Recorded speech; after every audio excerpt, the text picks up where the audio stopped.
अस्सलाम वालेकुम। इस वीडियो में हम डीएनए सीक्वेंसिंग की बात करेंगे थ्रू सेंगर्स मेथड। अब क्या कहते हैं, डीएनए सीक्वेंसिंग बेसिकली होती है कि जो पिछली वीडियोस में हमने देखा था कि जो डीएनए की क्लोनिंग कराई थी उसके थ्रू जो हमको एक जीन ऑफ इंटरेस्ट मिली थी, अब वो अपेरेंटली सिंगल स्टैंडर्ड फॉर्म में होगी अपनी।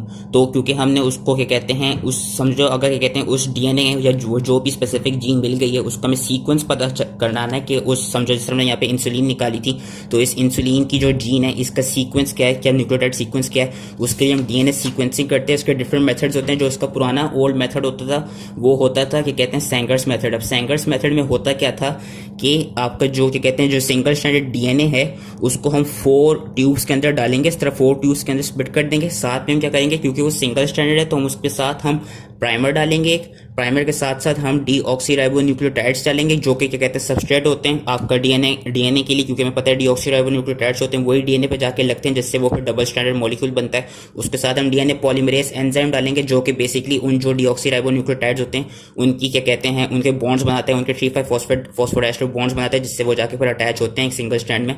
तो होगा क्या, ये क्या कहते हैं इन्होंने यही चीज़ इन्होंने यहाँ पैराग्राफ के थ्रू समझाई हुई कि ये 4 ट्यूब्स हैं। 4 ट्यूब्स में हमने क्या कहते हैं डिफरेंट सिंगल स्टैंडर्ड डीएनए के क्या कहते हैं वो एक डिफरेंट कॉन्सेंट्रेशंस में उनको डाल दिए। साथ में हमने क्या किया है कि क्या कहते हैं प्राइमर्स डाला है, प्राइमर के साथ डीएनए पॉलीमरेजेस और वो जो डिफरेंट डीऑक्सीराइबोन्यूक्लियोटाइड्स होते हैं जिस तरह डीएटीपी हो गया, डीजीटीपी हो गया, डीसीटीपी और डीटीटीपी हो गया, इनको हमने डाल दिया। अब होगा क्या, और हमने इसको स्प्लिट कर दिया 4 ट्यूब्स में। अब होगा क्या, हम साथ में इसमें एक और कंपाउंड डालेंगे जिसका नाम होता है डाईडीऑक्सीन्यूक्लियोटाइड्स। डाईडीऑक्सीन्यूक्लियोटाइड्स क्या होते हैं, बेसिकली हमें पता है जो न्यूक्लियोटाइड का स्ट्रक्चर है उस पर 2 एंड और 3 एंड पे हाइड्रोक्सिल ग्रुप होती है, और जो डीऑक्सीराइबोन्यूक्लियोटाइड्स होते हैं उनका हमें पता है कि उनमें जो 3 एंड होता है वहां पे हाइड्रोक्सिल ग्रुप नहीं होती। अब डाईडीऑक्सीन्यूक्लियोटाइड एक ऐसा मॉलिक्यूल है इस पे ना 3 एंड पे हाइड्रोक्सिल ग्रुप होती है ना इस पे 2 एंड पे हाइड्रोक्सिल ग्रुप होती है। तो ये होता है कि ये जब भी जाके बाइंड होते हैं ना, ये बेसिकली बाइंड होने के बाद एक तरफ से ये टर्मिनेटर कंपाउंड है, क्योंकि जैसे ही बाउंड होगा कि जैसे ही इसका बॉन्ड बनेगा, क्योंकि इसके पास जो 2 एंड है वहां पे भी इसकी हाइड्रोक्सिल ग्रुप नहीं है और इसके पास 3 एंड पे भी हाइड्रोक्सिल ग्रुप नहीं है, तो ये 3,5 फॉस्फोडाइस्टर बॉन्ड्स नहीं बना पाता, जिसकी वजह से क्या होता है कि एक तरफ से जो इलोंगेशन है उसको स्टॉप कर देता है। तो हमें मिलेगा क्या, हमें डिफरेंट जगहों पे ये मिलेगा कि डिफरेंट फ्रेगमेंट्स हमें मिलेंगे डीएनए के, और फिर उसके थ्रू हम सीक्वेंस पता कर पाएंगे। तो इसमें होता क्या है कि हमने एक तो वो सिंगल स्टैंडर्ड डीएनए डाल दिया जिसका भी हमें सीक्वेंस नहीं पता, ये जो उन्होंने सीक्वेंस लिखा हुआ है ये हमको नहीं पता, ये हम इस मेथड के थ्रू निकालेंगे।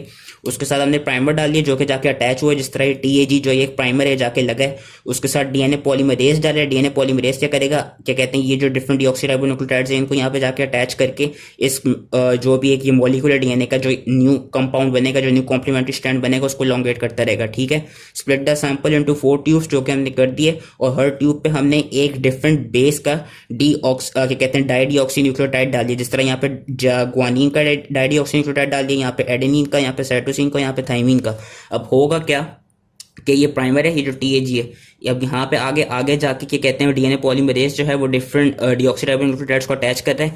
अब जैसे ही उस कंपाउंड का जिस तरह यहाँ पे डीडीजीटी पे जैसे ही डाईडीऑक्सीन्यूक्लियोटाइड लगेगा, वैसे ही मैंने कहा क्योंकि वो 3,5 फॉस्फोडाइस्टर बॉन्ड नहीं बन सकते तो एक तरफ से टर्मिनेट कर देगा और सीक्वेंस आपका क्या कहते हैं फिर टर्मिनेट हो जाएगा। जिस तरह यहाँ पे डीडीजीटी था, अब ग्वानिन ने अपने साइटोसिन से तो बॉन्ड्स बना ली जो अपने हाइड्रोजन बॉन्ड्स बनाते हैं, लेकिन उसके पास 2 एंड पर 3 एंड पर हाइड्रोक्सिल ग्रुप नहीं है, तो वो आगे बस फर्दर आगे एलोंगेशन नहीं हो पाएगी, वो बस साइटोसिन के साथ ही बॉन्ड बनाए रखेगा और यहाँ पे आके टर्मिनेशन मतलब एक तरफ से इस कंपाउंड की इस सीक्वेंस की टर्मिनेशन हो जाएगी। सिमिलरली एडेनिन वाले में ये हुआ, एडेनिन थाइमिन के साथ बाइंड कर लिया और आगे एलोंगेशन नहीं हुई। साइटोसिन के साथ भी ये हुआ, किसने ग्वानिन के साथ कर लिया, और थाइमिन ने भी एडेनिन के साथ कर लिया।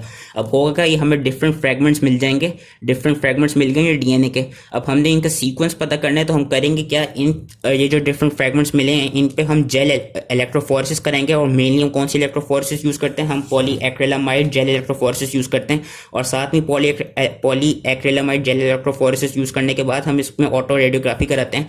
ऑटो रेडियोग्राफी के बाद होता है कि हमें एक पैटर्न मिलता है बैंड्स का, और उससे हमें पता चलता है कि उस जो भी सीक्वेंस है मतलब जो भी वो जो डीएनए जो सिंगल स्टैंडर्ड डीएनए थी उसका सीक्वेंस कितने के कहते हैं कितने फ्रेगमेंट्स लॉन्ग है और उस पर कौन सी जगह पे कौन सी बेस अटैच हुई। जिस तरह हमें इससे जब हमने इलेक्ट्रोफोरेसिस की और जब इस पर हमने ऑटो रेडियोग्राफी की तो उससे हमें ये पता चला कि जो 4th बेस पेयर है वहाँ पे ग्वानिन होगा। वहाँ पे ग्वानिन क्यों होगा, क्योंकि हमने देखा कि ये जो सिंगल स्टैंडर्ड डीएनए एडिड थी और ये काफी सारे इसके फ्रेगमेंट्स एडिड होंगे, क्योंकि हमने पीछे पढ़ा था कि वो जो हमने सिंगल स्टैंडर्ड डीएनए जो अपनी जीन बनाई थी वो क्लोन करके बनाई थी, तो उसके काफी एम्पलीफाइड प्रोडक्ट्स थे।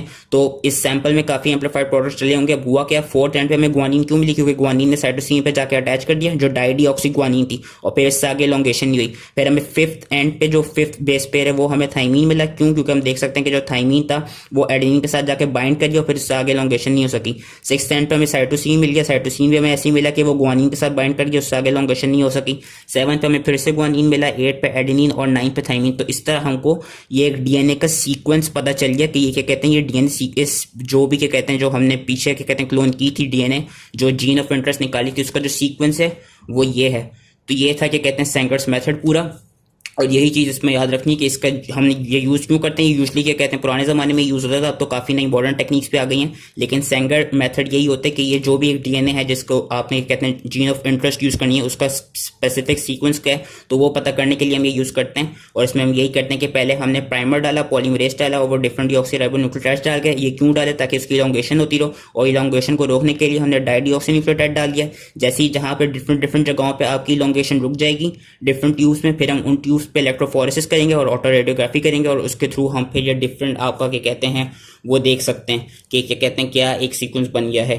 तो ये थ्री सेंकर्स मेथड आई होप इजीली समझ में आ गया हो। मैं साथ में लिंक में एक क्या कहते हैं इसकी एक और वीडियो डाल दूंगा जो कि उन्होंने 3 डायमेंशनल व्यू से क्या कहते हैं बताइए, क्योंकि इस तरह की जो आपका माइक्रो लेवल पे जो चीज़ें होती हैं वो 3 डायमेंशनल व्यूज में ज़्यादा बेहतर समझ में आती हैं।